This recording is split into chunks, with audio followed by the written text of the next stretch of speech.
Eyang Sabdo Palon itu kemanapun itu pasti ada peristiwa yang bukan menggegerkan, tetapi peristiwa yang besar. Entah angin ribut, entah gunung meletus, entah banjir. Kayangan Jonggring Saloko di Gunung Semeru. Nah, disitulah berdirinya para dewa. Sehingga pada tahun 1978 itulah Sabdo Palon bangun kayangan, nagih janji.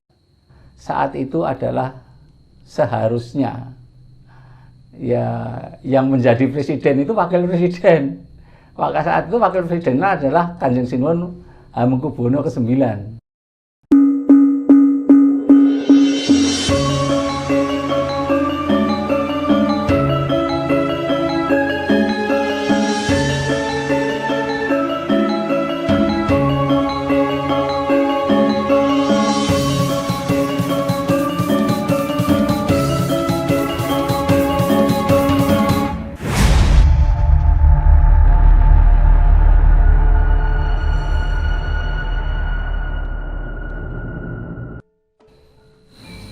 Salam Rahayu Romo Sabdo. Rahayu, rahayu, rahayu. Pada konten sebelumnya Romo Sabdo pernah menceritakan tentang Sabdo Palon yang akan hadir suatu saat nanti gitu. Dan kalau saya perhatikan di berita-berita, di pembicaraan masyarakat, sering terdengar ada diksi ya istilahnya Romo. Sabdo Palon nagih janji. Itu sebetulnya bagaimana ya Romo? Ya, memang ada kisah itu yang mungkin pada dimunculkan saat ini Sabdo Palon nagih janji atau Sabdo Palon bangun kayangan. Tetapi sebetulnya 500 tahun itu 500 tahun setelah Sabdo Palon berpisah sama Sang Prabu Brawijaya itu sekitar tahun ya 1978 sekitar itulah. Nah, peristiwa itu setiap Sabdo Palon sebetulnya, Eyang Sabdo Palon itu kemanapun itu pasti ada peristiwa yang bukan menggegerkan, tetapi peristiwa yang besar. Entah angin ribut, entah gunung meletus, entah banjir. Nah, ini bagi saya, karena saya sendiri mendirikan pesanggrahan ini adalah pesanggrahan Sabdo Palon. Saya pernah melakukan perjalanan Sabdo Palon itu sebulan penuh dari Jawa ini sampai Bali. Ya, dari Jawa saya ikuti dari Srandil, Gunung Tidar, ke Trowulan, akhirnya masuk Bali dan semua pura yang ada di Bali dan Lombok saya kunjungi. Itulah, dan kejadiannya sangat luar biasa. Setelah pertemuan ada spiritual di Juwiring, saya ketemu orang spiritual, orang Jawa sebetulnya tinggal di Bali. Saya bilang, saya ada dawuh untuk memboyong Eyang Sabdo Palon dari Bali ke Jawa. Dia dalam waktu singkat itu terus, ya besok saya temenin, tapi saya nggak ada biaya. Akhirnya terus dia manggil, coba besok saya carikan orang yang akhirnya sudah ada seorang advokat yang tidak percaya tentang kebatinan menyopiri sendiri, membawa mobil Kijang Innova baru diesel, mengantarkan saya selama sebulan ke Jawa Tengah, Jawa Timur, dan Bali Lombok. Itu sangat luar biasa. Dan ada juga orang yang membiayai dana itu tiba-tiba hanya dalam waktu singkat itu, sehingga saya yakin sekali bahwa memang dawuh yang diberikan Eyang Sabdo Palon itu beneran gitu. Dan Eyang Sabdo Palon nagih janji sebetulnya tidak nagih janji, karena beliau menyampaikan bahwa 500 tahun lagi saya akan hadir kembali membawa tulisannya Sidi Darmo Gandul, Agama Budi.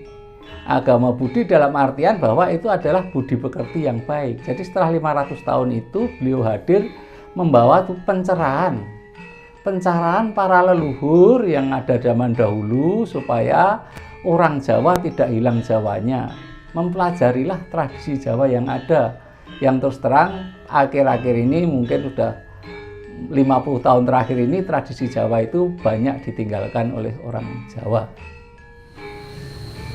Kalau saya lihat Romo, tadi kan Romo sampaikan tahun 1978 ya. Itu kan artinya 500 tahun sesudah 1478 ya Romo ya.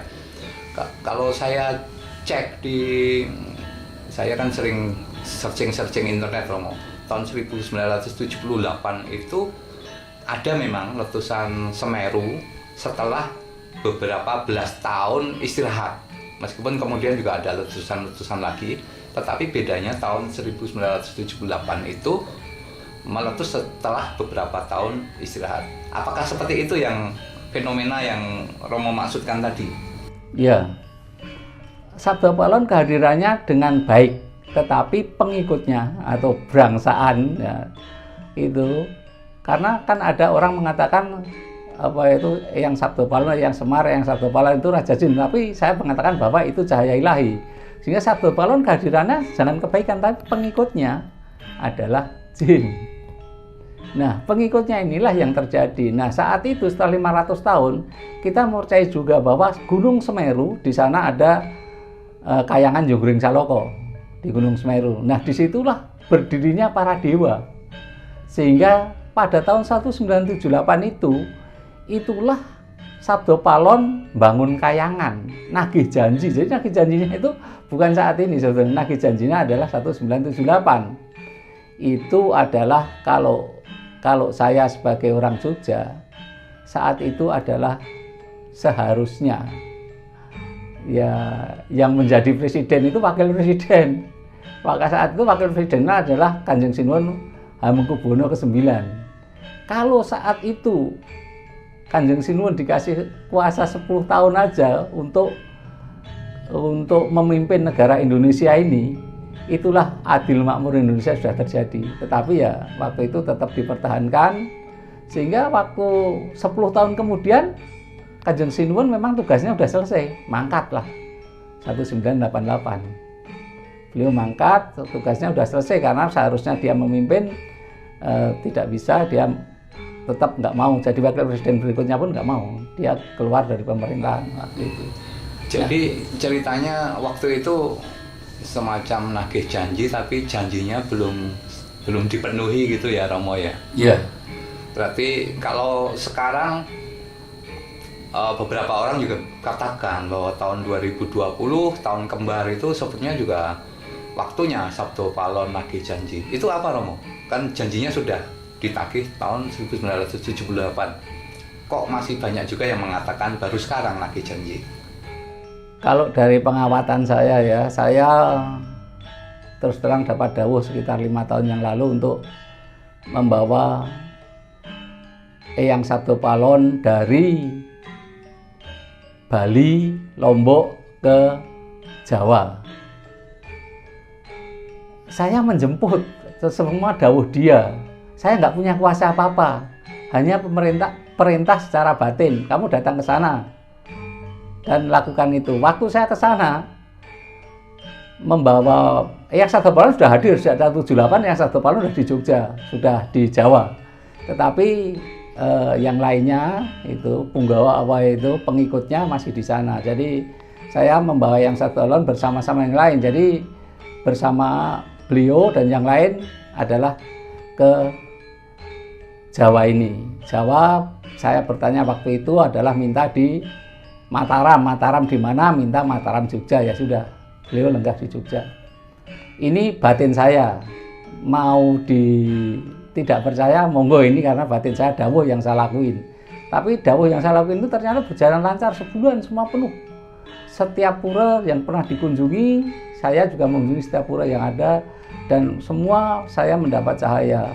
Cahaya kalau melihat foto-foto saya di Tampak Siring ada cahaya, waktu saya meditasi ada cahaya dari atas. Di tempat lain juga begitu. Ada bahkan di Tanah Lot, saya tidak sengaja bagaimana bisa langsung masuk dan bisa langsung di atas. Dan saya difoto orang di Cakra Mahkota, di Cakra Atna saya ada cahaya. Itulah yang waktu saya terima di sana. Waktu saya penutupan di sana, upacara sebulan itu, perjalanan saya dari penginapan sampai ke Uluwatu itu di depan mobil itu selalu bintang, mobil belok kiri pun di depan ada bintang.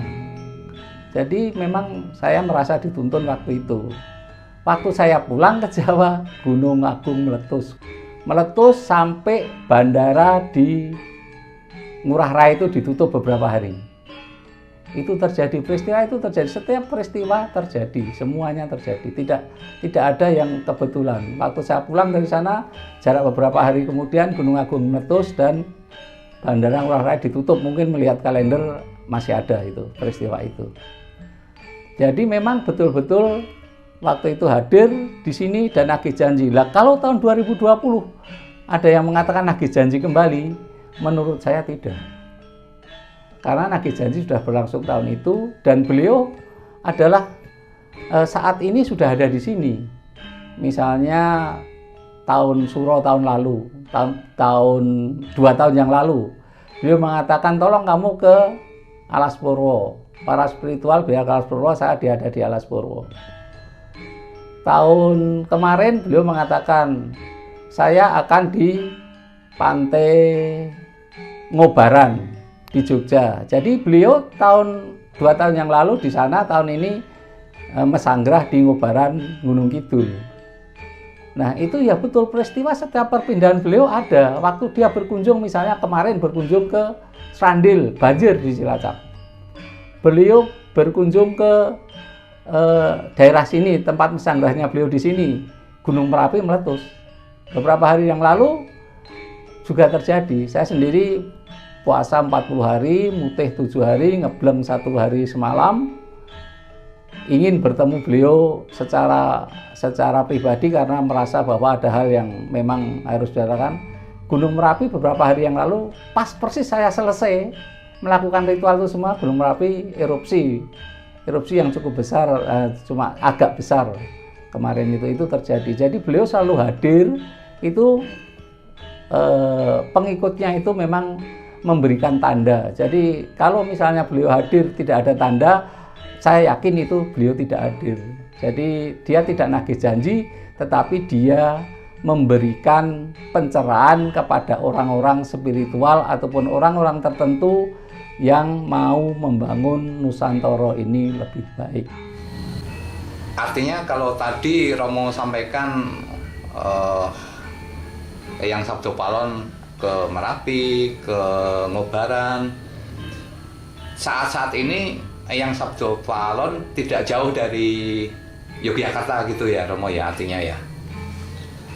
Ya sebetulnya Eyang Sabdo Palon dari kontak batin saya sama beliau itu memang mesanggrah. Selain pesanggrahan tertentu, waktu beliau hadir di sini di Mataram, itu saat ini itu mesanggrah secara umum kalau orang mau bertemu adalah di Pantai Ngobaran. Pantai Ngobaran adalah salah satu tempat juga moksanya anaknya Pak Bobowijoyo. Itu Pantai Ngobaran. Jadi memang beliau hadir di situ ya memang tetap nungguin bersama-sama bekas yang di Mong di situ. Ada di Ngobaran. Jadi saat ini beliau ada di situ. Jadi untuk rekan-rekan spiritual kalau mau bertemu sama beliau, monggo silahkan. Sampai sekarang ini masih di hari-hari itu masih di Ngobaran, tapi hari-hari tertentu beliau juga berjalan kemana yang beliau kehendaki. Kayak kemarin Jumat Kliwon ke Cilacap, Selasa Kliwon bukan Jumat Kliwon, itu ke Cilacap. Tapi Selasa Jumat Kliwon ini enggak. Jadi ada perjalanan yang mereka lakukan. Bagaimana kontak batin terserah, monggo masing-masing dari rekan-rekan untuk melakukan kontak batin sama beliau, bahwa beliau ada di mana. Saat ini saya sampaikan bahwa beliau ada di Ngobaran, jadi rekan-rekan bisa kontak batin sama beliau di Ngobaran.